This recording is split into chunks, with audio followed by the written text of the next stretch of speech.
আসসালামু আলাইকুম ইব্রান, সবাই কেমন আছেন? আলহামদুলিল্লাহ, আমিও ভালো আছি। প্রতিদিনের মতো সকালবেলা উঠে কাজে গেছি, আর আজকে কাজ ছিল আমার হাফ বেলা, 12টায় ছুটি হয়ে গেছে। আর এদিকে আমার হালাল ফুডের জিনিসগুলোও এসে গেছে, এগুলোকে আমি রিসিভ করে এবার গুছিয়ে ফ্রিজে রেখে দিব। আর আমরা যাব আজকে জাপানের আতশবাজি উৎসব দেখতে, জাপানি যে বলে হানাবি, তো ওটা দেখতে যাবার জন্য আমি সব কিছু আগে থেকে রেডি করে রাখছি, যেহেতু কাজও ছিল আজকে। এগুলো আমি রেডি করে রেখে তারপরে এসে নামাজ পড়ে খেয়ে দিয়ে আমি আবার এগুলো রান্না করে নিলাম জাহাজে যে খাবো, এর জন্য জাহাজের যে খাবার ওগুলো আমরা খেতে পারি না। আর আজকে বাইরে প্রচুর রোদ ছিল, আর আমাদেরকে নিবে 4টা বাজে। আমরা 4টা বাজার 10 মিনিট আগে গাড়িতে এসে বসছি। আর 2টা বাস যাবে আমাদের এখানে, মিনি বাস। আমাদের যেহেতু বাঙালি বেশি, এর জন্য আমাদের মিনি বাসটা নিচ্ছে। আমাদের মালিকের ছেলে আমাদেরকে নিয়ে যাবে, আর ইন্দোনেশিয়ানদের নিবে মালিক। আর মালিকের অনেক গেস্ট ছিল, প্রায় 8-10টা গাড়ি যাবে। তা যারা আসছে তাদের তো নিজেদের গাড়ি আছে। আমাদের এখান থেকে 8-10টা গাড়ি রওনা দিচ্ছি আমরা জাহাজের উদ্দেশ্যে। আর এই জায়গা বাঁকা রাস্তা, এগুলো দিয়েই কিন্তু আমরা সাইকেল চালিয়ে বাজার করতে যাই। যখন সাইকেল চালাই তখন খারাপ লাগে না, যখন গাড়িতে বসে বসে এই রাস্তাগুলো দেখি তখন খুবই ভয় লাগে, যে এত আঁকা বাঁকা রাস্তা আর উঁচা নিচু রাস্তাগুলো। তো এইখান থেকে তো আমরা উঁচু নিচু রাস্তা দিয়ে যাই নাই, আমরা যখন সাইকেল চালাই অনেক উঁচু নিচু রাস্তা দিয়ে আমরা সাইকেল চালাই। আর আমার সিটটা একদম সামনে বসছে, ভালোই হয়েছে। আমি তেমন ভিডিও করতে পারি না, সুন্দর করে ভিডিও করতে পারি না, বা ভিডিওতে সুন্দর করে কথা বলতে পারি না গুছিয়ে। তো সামনে বসার কারণে যতটুকু ভিডিও করতে পারছি। আমি না ভিডিও করার আগে ভাবি অনেক কথা বলবো, কিন্তু ভিডিওতে এসে কথা বলতে পারি না, সব ভুলে যাই। আর কেমন নার্ভাসও লাগে। যাই হোক, একদিন ঠিক হয়ে যাবে ইনশাল্লাহ। তা আমরা এসে পৌঁছেছি, এখন আমাদের গাড়ি পার্কিং করতে দিবে।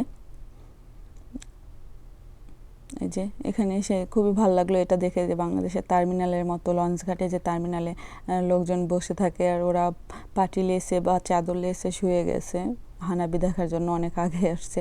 আর আমাদের সাড়ে 6টায় ভিতরে ঢুকাবে, 6:30 না, 6টা বাজে ভিতরে ঢোকাবে। আর এখানে আমরা একটু ঘুরে ঘুরে দেখতেছিলাম।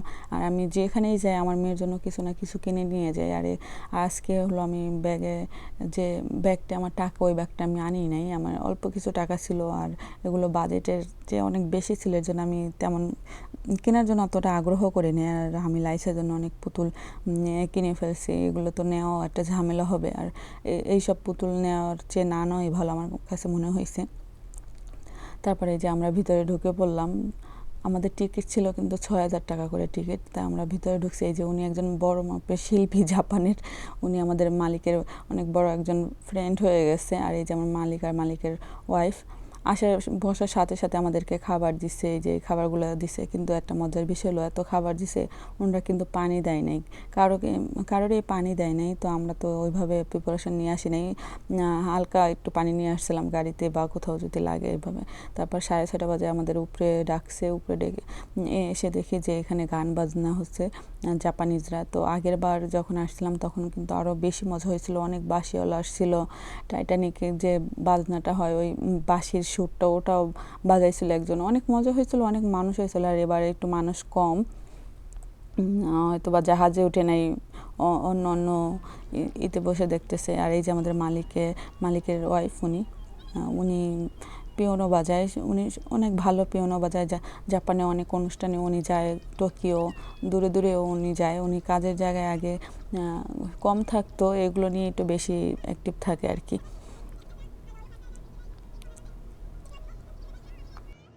আমাদের মালিক বারবার বলতেছিল বাঙালিদের, ইন্দোনেশিয়ানদের, যে তোরা নাচস না কেন, তোরা নাচ।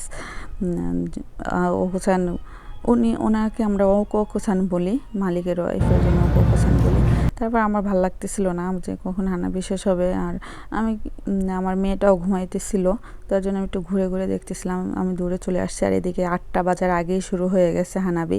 আর আমি কিন্তু আমার মেয়েকে আমি কোলে রেখে দিছি, আমার আম্মুকে। আমি একটা দিয়ে ভিডিও করতেছিলাম, আর একটা দিয়ে আমি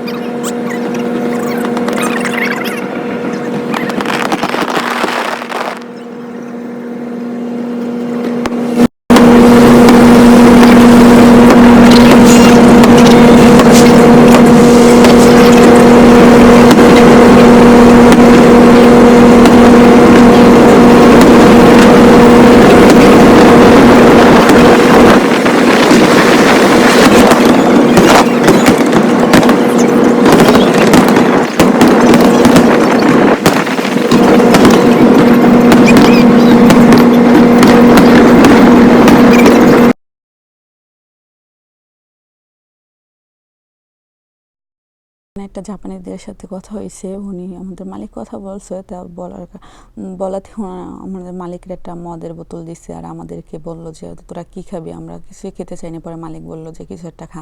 পরে আমি একটা ওষা নিয়ে নিলাম। ওই যে ওনার কাছে একটা ফ্রিজের বক্সের মতো ছিল, ওটার ভিতরে সব কিছুই ছিল। তো এটা খেয়ে অনেক শান্তি লাগছে। ওষাটা খেয়ে পানির যে পিপাসাটা লাগছিল ওইটা আর কি মিটে গেছে। আর এখানে দেখলাম নিচে এসে দেখি যে লঞ্চের মতো ফেরিতে করে জিনিস বিক্রি করতেছিল ওনারা নিজেরা করে। তো এটা একটা মিষ্টির মতো, এটার দাম নিচে 900 টাকা, ছোট্ট একটা মিষ্টি। এটা আমার এক কলিগ নিচে আমাদের ওই শিল্পীটাকে দেওয়ার জন্য, গিফট করার জন্য। আর আমরা এখানে বসে আছি। আগের বার আমাদেরকে ঢালা বিছনায়, লঞ্চের মতো ঢালা বিছনায় দিচ্ছিলো, ওটাই ভালো ছিল। এবার একটু ভিআইপিভাবে দিচ্ছে, তো বসার মানে কারো কাছে কেউ যেতে পারে নাই। আর আগের বার আমরা অনেকগুলো একসাথে বসছি। আর এই যে সেন্সের বউ জাপানে আসার পরে, মানে উনি আমাদের শিক্ষক, আর উনি শিক্ষকের বউ জাপানে আসার পরে এই দুইটা লোক অনেক আনন্দ দিচ্ছে আমাদের, ওনাদের কারণে অনেকটা ভালো লাগছে। আর এই যে আমার আর এক হানাবি, আর এক উৎসব আমার, ইনি ঘুমিয়েছিল। তো উনি বলতেছিল যে আমি কেন ভিডিও এখনও দেইনি।